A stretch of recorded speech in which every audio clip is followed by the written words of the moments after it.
ఆ మహోజ్వల ఘట్టానికి 16 ఏండ్లు. ప్రత్యేక తెలంగాణ ఉద్యమంలో ఆ దృశ్యం అపూర్వం. ఆ పోరాటం భావితరాలకు ఓ సందేశం. నాడు నేడు తెలంగాణోడి తెగువకు ఓ సజీవ సాక్ష్యం. అందుకే ప్రత్యేక రాష్ట్ర సాధన చరిత్రలో మైలురాయిగా నిలిచిపోయింది. తెలంగాణ ఉద్యమ దిశను మార్చేసింది. ఓ బక్క పలుచని మనిషి దీక్ష దేశ రాజధాని ఢిల్లీనే షేక్ చేసింది. కేంద్ర ప్రభుత్వం కదలొచ్చేలా చేసింది. తెలంగాణ ఉద్యమ స్థాయిని తీవ్రతను నలుదిక్కులా చాటింది. అదే దీక్షా దివస్. తెలంగాణ వచ్చుడో కేసీఆర్ చచ్చుడో అనే నినాదంతో సాగిన కేసీఆర్ నిరాహార దీక్ష ప్రత్యేక రాష్ట్ర పోరాటాన్ని తీవ్రతరం చేసింది. తెలంగాణ ఉద్యమ జ్వాలను యావత్ ప్రపంచానికి పరిచయం చేసింది. ఆ ఉద్యమమే ప్రత్యేక తెలంగాణ రాష్ట్ర సాధనకు బాటలు వేసింది.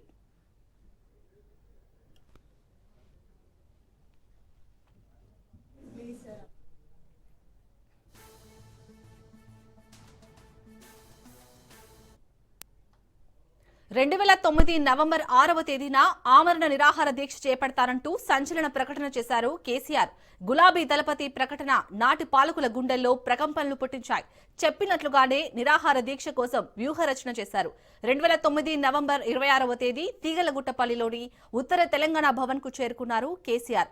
ఆ సమయంలో ఆయన్ను అడ్డుకోవడానికి నాటి కాంగ్రెస్ ప్రభుత్వం శతవిధాలుగా ప్రయత్నించింది. 144 సెక్షన్ విధించి ఉక్కుపాదం మోపింది.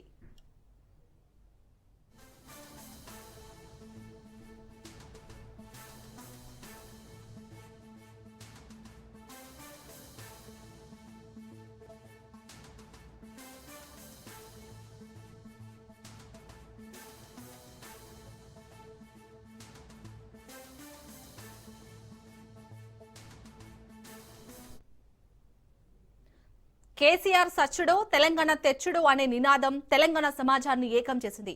బీఆర్ఎస్ అధినేత కేసీఆర్ ఆమరణ నిరాహార దీక్షకు దశాబ్దాన్నర కాలం పూర్తయింది. 2009 నవంబర్ 29న కేసీఆర్ దీక్షా దివస్ ను ప్రారంభించారు. ఆ రోజు నుంచి 11 రోజుల పాటు దీక్షను సాగించారు కేసీఆర్. తెలంగాణ పోరాట చరిత్రలో ఆ 11 రోజులు మరుపురానివి, ఎన్నటికీ మరువలేనివి. కేసీఆర్ దీక్ష చేసినన్ని రోజులు తెలంగాణ రగిలిపోయింది. ఆయనకు మద్దతుగా సకల జనులు రోడ్డెక్కారు. ప్రత్యేక తెలంగాణ కోసం సమరభేరీ మోగించారు.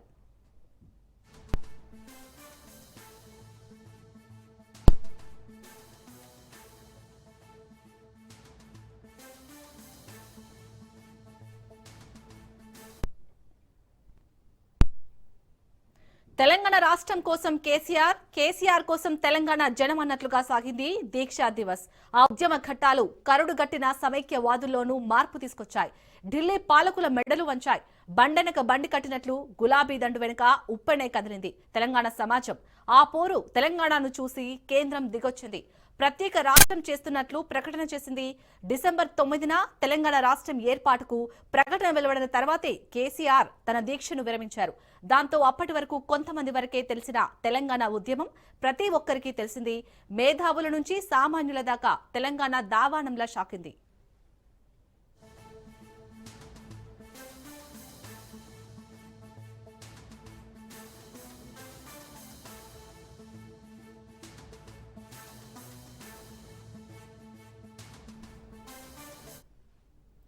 నాడు ఉమ్మడి ఆంధ్రప్రదేశ్లో తెలంగాణ కోసం అనేక ఉద్యమాలు జరిగాయి. తమకు జరుగుతున్న అన్యాయానికి నిరసన తెలుపుతూ ఎన్నో పోరాటాలు చేశారు. కానీ వాటన్నింటికీ భిన్నం కేసీఆర్ దీక్షాస్త్రం.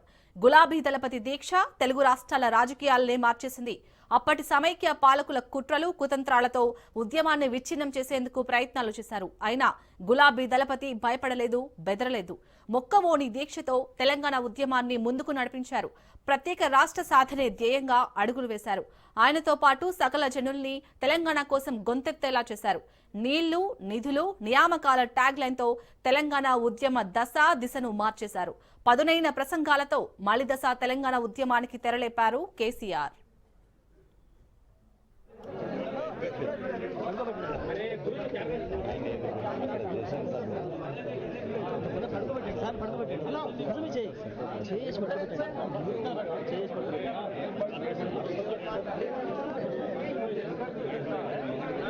చెప్తారా?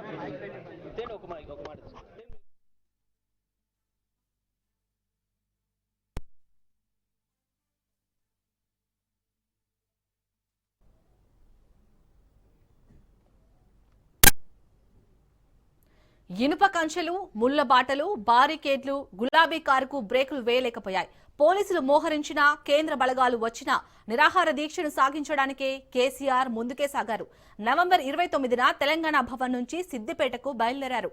కరీంనగర్ మానేరు బ్రిడ్జ్ వద్ద పోలీస్ బలగాలు ఆయన వాహనాన్ని చుట్టుముట్టాయి. అయినా పట్టు వదలని విక్రమార్కుడిలా రోడ్డు మీదే ధర్నా చేశారు కేసీఆర్. దీంతో పోలీసులు ఆయన్ని ఖమ్మం జైలుకు తరలించారు. ఆ జైల్లోనే ఆమరణ నిరాహార దీక్షను కొనసాగించారు కేసీఆర్. గులాబీ బాస్ అరెస్టుతో యావత్ తెలంగాణ అట్టుడికిపోయింది. కేసీఆర్ అరెస్టు వార్తతో యువకుడు శ్రీకాంతాచారి ఆత్మాహుతి చేసుకుని తెలంగాణ కోసం ప్రాణత్యాగం చేశారు. ఉస్మానియా, కాకతీయ యూనివర్సిటీలు అగ్ని గుండాలే బగ్గుమన్నాయి. బంద్లు, నిరసనలు, ధర్నాలతో 10 జిల్లాల తెలంగాణ హోరెత్తింది.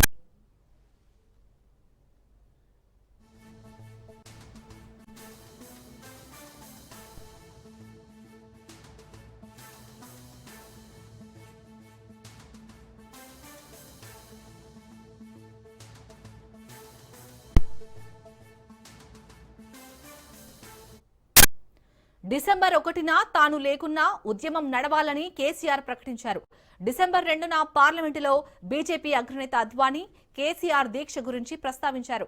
డిసెంబర్ 3న కేసీఆర్ ను హైదరాబాద్లోని నిమ్స్ కి తరలించారు. డిసెంబర్ 4న తెలంగాణ వస్తే జైత్రయాత్ర, లేకుంటే నా శవయాత్ర అని కేసీఆర్ ప్రకటించారు. డిసెంబర్ 5న తెలంగాణ కాంగ్రెస్ సీనియర్ నేత వెంకటస్వామి, చిరంజీవి, చంద్రబాబు సహా పలువురు కాంగ్రెస్ ఎంపీలు కలిసి దీక్ష విరమించాలని కోరినా కేసీఆర్ నిరాకరించారు. దీంతో డిసెంబర్ 6న నాటి ఉమ్మడి ఆంధ్రప్రదేశ్ అసెంబ్లీలో 14F ను రద్దు చేస్తూ తీర్మానించారు. కేసీఆర్ ఆరోగ్యం క్షీణిస్తుందన్న సమాచారంతో తెలంగాణలోని పలు చోట్ల నిరసనలు వెల్లువెత్తాయి. బంద్లు జరిగాయి. ఎటు చూసినా జై తెలంగాణ నినాదమే వినిపించింది. వరుస బంద్లతో బస్సులు, రైళ్లు స్తంభించిపోయాయి. లాయర్లు, ఇంజనీర్లు, మేధావులు, రాజకీయ నాయకులు, ఉపాధ్యాయులు, విద్యార్థులు ఇలా 4.5 కోట్ల మంది ఒక్కటయ్యారు.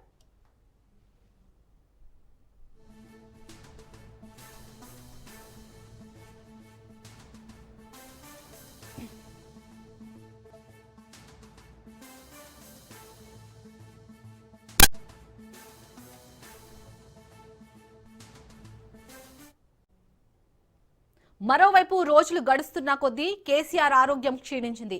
దీంతో కేంద్ర ప్రభుత్వం దిగొచ్చింది. అప్పటి కేంద్ర హోంమంత్రి హోదాలో ఉన్న చిదంబరం తెలంగాణ రాష్ట్ర ప్రక్రియ ప్రారంభించామని ప్రకటించారు. ఇక ఆ ప్రత్యేక రాష్ట్రం ప్రకటన వెలువడిన తర్వాత డిసెంబర్ 9న కేసీఆర్ ఆమరణ దీక్షను విరమించారు. అనంతరం సీమాంధ్రలో సమైక్యాంధ్ర కోసం ఉద్యమాలు మొదలు కావడంతో ప్రత్యేక తెలంగాణ రాష్ట్ర విషయంలో మళ్లీ 23వ తేదీన కేంద్రం వెనక్కి తగ్గింది. కేంద్రం మాట తప్పినా కేసీఆర్ చేపట్టిన ఆమరణ దీక్ష స్ఫూర్తిగా తెలంగాణ పల్లెలన్నీ ఏకమయ్యాయి. ఉద్యోగులు, కార్మికులు, ప్రజలు సమర భేరిని మోగించారు. ఆ పోరాట ఫలితమే నవ తెలంగాణ.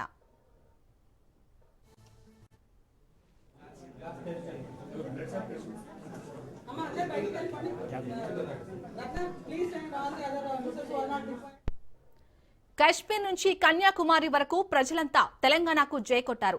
దేశ రాజకీయ వ్యవస్థను ఒప్పించి, మెప్పించి, కులాలకు, మతాలకు అతీతంగా అందరినీ కలిపి తెలంగాణ తీసుకొచ్చారు కేసీఆర్.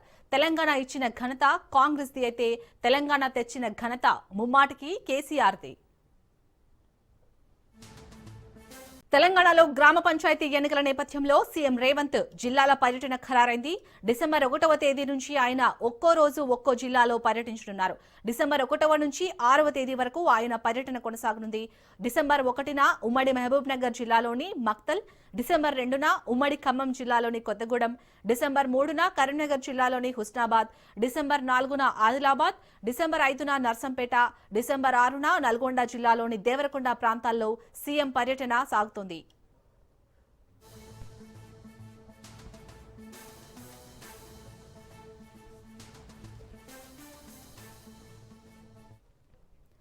తెలంగాణలో పంచాయతీ ఎన్నికల సందడి మొదలైంది. ఎన్నికల కమిషన్ ఎన్నికల నోటిఫికేషన్ విడుదల చేయడంతో గ్రామాల్లో ఎన్నికల వాతావరణం నెలకొంది. మొదటి దశ నామినేషన్లు నవంబర్ 27న ప్రారంభం కాగా పోలింగ్ డిసెంబర్ 11వ తేదీన జరగనుంది. రెండవ దశ నామినేషన్లు నవంబర్ 30న, మూడవ దశ నామినేషన్లు డిసెంబర్ 3న ప్రారంభం కానుండగా రెండవ దశ పోలింగ్ డిసెంబర్ 14న, మూడో దశ పోలింగ్ 17న జరగనుంది.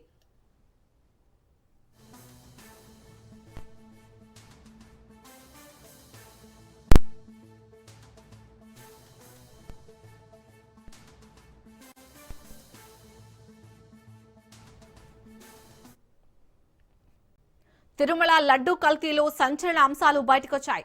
రిమాండ్ రిపోర్టును సిబిఐ సిట్ ఏసీబీ కోర్టుకు సమర్పించింది. టీటీడీ అధికారి సుబ్రహ్మణ్యం రిమాండ్ రిపోర్టులో కీలక అంశాలు సిబిఐ సిట్ ప్రస్తావించింది. కల్తీ నెయ్యి సరఫరా చేస్తున్నారని తేలిన నివేదికను తొక్కిపెట్టారు. సంబంధిత డైరీల ప్రతినిధులతో కలిసి నేరపూరిత కుట్రలకు పాల్పడినట్లు సమాచారం. సుబ్బారెడ్డి పిఏ అప్పన్న సహకారంతో సుబ్రహ్మణ్యం ఈ దందాకు పాల్పడినట్లు ఆరోపణలు వెల్లువెత్తాయి. డైరీలకు లబ్ధి చేకూర్చి టీటీడీకి నష్టం చేకూరేలా సుబ్రహ్మణ్యం వ్యవహరించారనే విమర్శలు వెల్లువెత్తున్నాయి.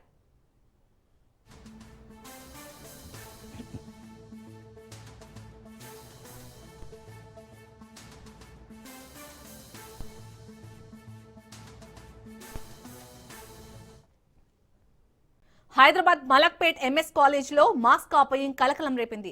డిగ్రీ పరీక్షల్లో ఎంఎస్ కాలేజ్లో మాస్ కాపీయింగ్ ఆరోపణలు వినిపిస్తున్నాయి. పరీక్షా కేంద్రంలో పుస్తకాలు, సెల్ ఫోన్లు చూసి విద్యార్థులు పరీక్ష రాస్తున్నట్లు ఆరోపణలు వస్తున్నాయి. సెమిస్టర్ పరీక్షల్లో పెద్ద ఎత్తున అక్రమాలు జరుగుతున్నాయి. స్క్వాడ్ వస్తున్నారన్న సమాచారంతో విద్యార్థులు పుస్తకాలను రోడ్లపై విసిరేశారు. దీంతో రోడ్లపై వెళ్లే వారిపై పుస్తకాలు, స్లిప్స్ పడ్డాయి. దీనికి సంబంధించిన వీడియో సోషల్ మీడియాలో వైరల్ గా మారింది.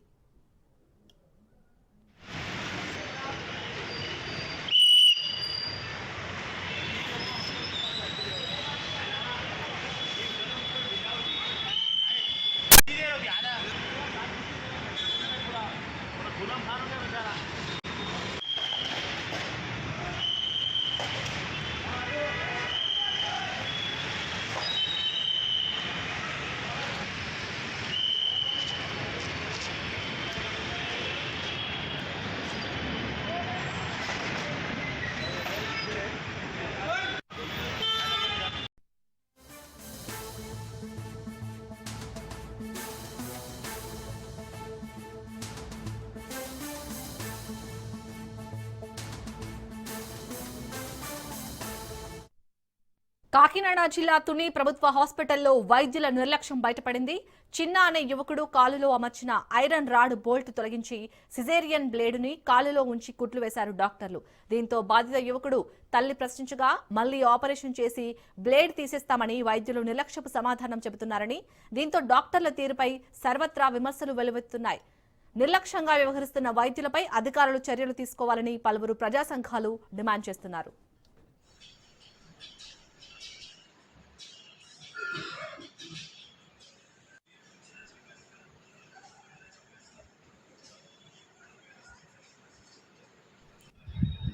ట్రీట్మెంట్ ఆర్గనైజేషన్ చెప్పండి.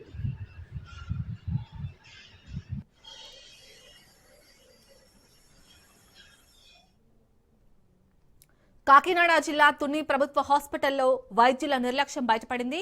చిన్న అనే యువకుడు కాలులో అమర్చిన ఐరన్ రాడ్ బోల్ట్ తొలగించి సిజేరియన్ బ్లేడును కాలులో ఉంచి కుట్లు వేశారు డాక్టర్లు.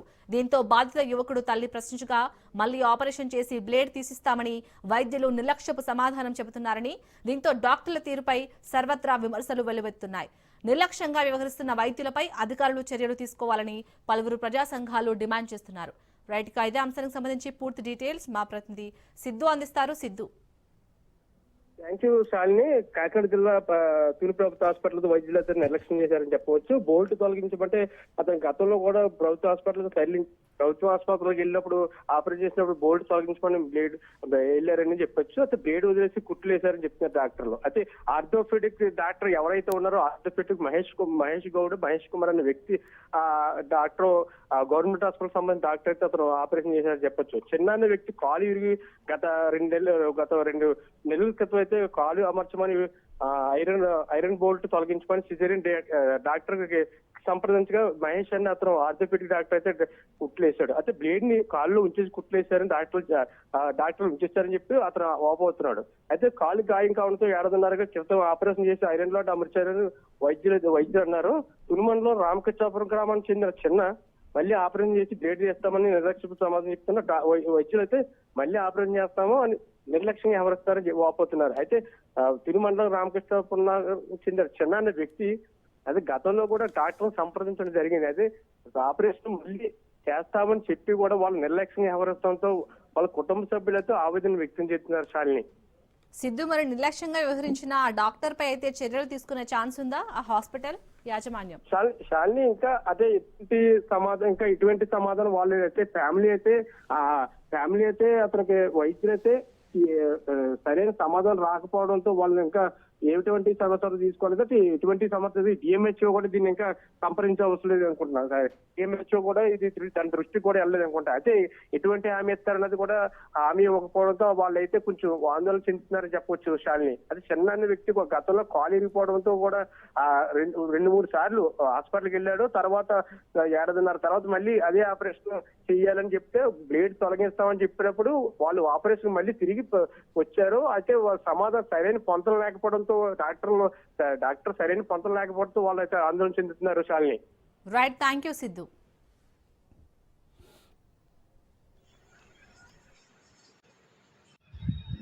ట్రీట్మెంట్ ఆర్గనైజేషన్ చెప్పండి.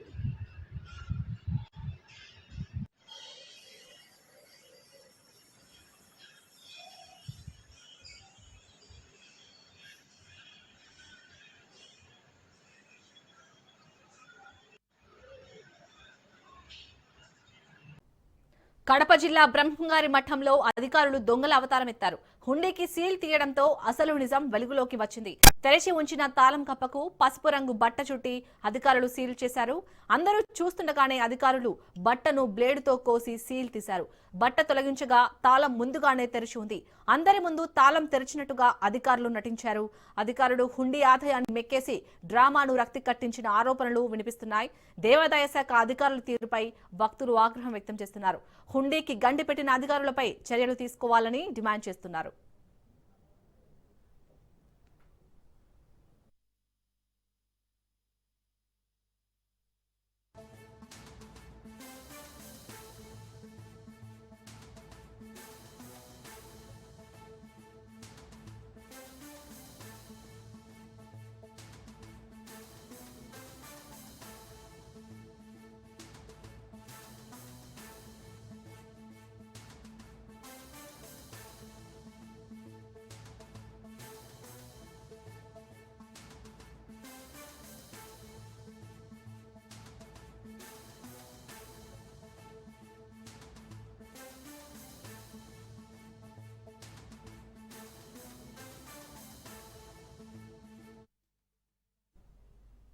హైటెక్ సిటీ ఆవాస్ హోటల్లో ఫేక్ రిపోర్టర్ కలకలం రేపింది.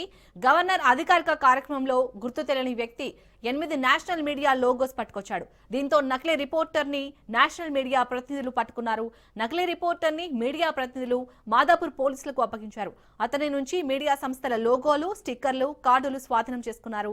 ఈ ఘటన మీడియా వర్గాల్లో ఆందోళనకు దారితీసింది. నకిలీ గుర్తింపులతో ప్రభుత్వ అధికారిక కార్యక్రమాలకు ప్రవేశించడంపై మీడియా వర్గాల్లో చర్చనీయాంశంగా మారింది.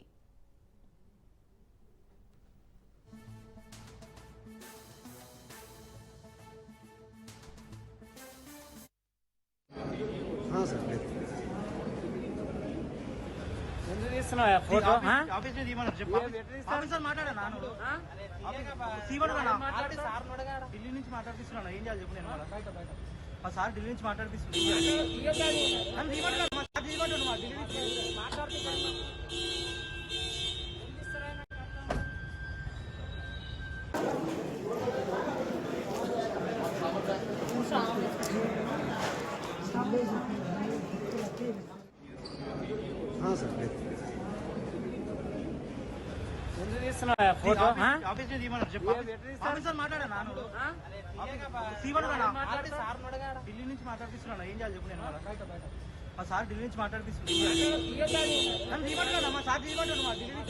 మాట్లాడిస్తున్నాను.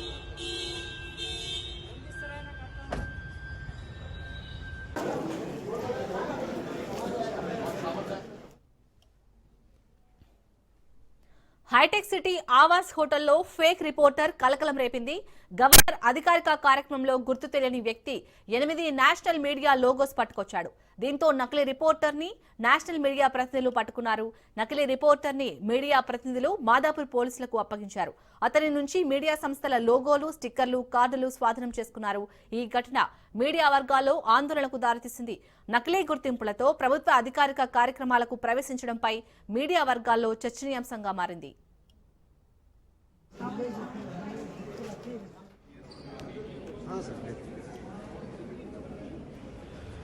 తీస్తున్నావా ఫోటో ఆఫీస్ తీయమన్నారు చెప్పు ఆఫీసర్ మాట్లాడా నాన్న ఢిల్లీ నుంచి మాట్లాడిస్తున్నాను ఏం చేయాలి చెప్పు నేను ఆ సార్ ఢిల్లీ నుంచి మాట్లాడిస్తున్నాను. తెలంగాణలో జోరుగా నామినేషన్ల ప్రక్రియ కొనసాగుతుంది. నేటితో తొలి విడత గ్రామ పంచాయతీ ఎన్నికల నామినేషన్ల దాఖల ప్రక్రియ ముగియనుంది. దీంతో అభ్యర్థులు భారీగా నామినేషన్లు దాఖలవుతున్నాయి. రేపు నామినేషన్ల పరిశీలనకు అధికార యంత్రాంగం ద్వారా పకడ్బందీగా ఏర్పాట్లు చేసింది. నామినేషన్ల స్క్రూటీనీ పూర్తయ్యాక చెల్లుబాటయ్యే అభ్యర్థుల జాబితా రూపొందిస్తారు. తిరస్కరణ నామినేషన్లపై అప్పీలు చేసుకునే అవకాశం కల్పిస్తారు.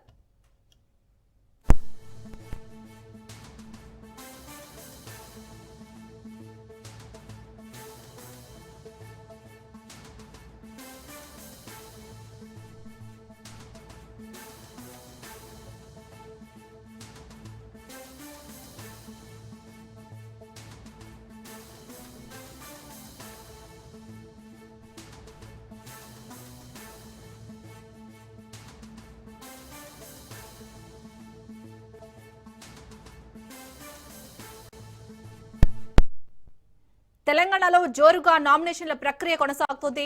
నేటితో తొలి విడత గ్రామ పంచాయతీ ఎన్నికల నామినేషన్ల దాఖలు ప్రక్రియ ముగియనుంది. దీంతో అభ్యర్థులు భారీగా నామినేషన్లు దాఖలవుతున్నాయి. రేపు నామినేషన్ల పరిశీలనకు అధికార యంత్రాంగం ద్వారా పకడ్బందీ ఏర్పాట్లు చేసింది. నామినేషన్ల స్క్రూటీనీ పూర్తయ్యాక చెల్లుబాటయ్యే అభ్యర్థుల జాబితా రూపొందిస్తారు. తిరస్కరణ నామినేషన్లపై అప్పీలు చేసుకునే అవకాశం కల్పిస్తారు.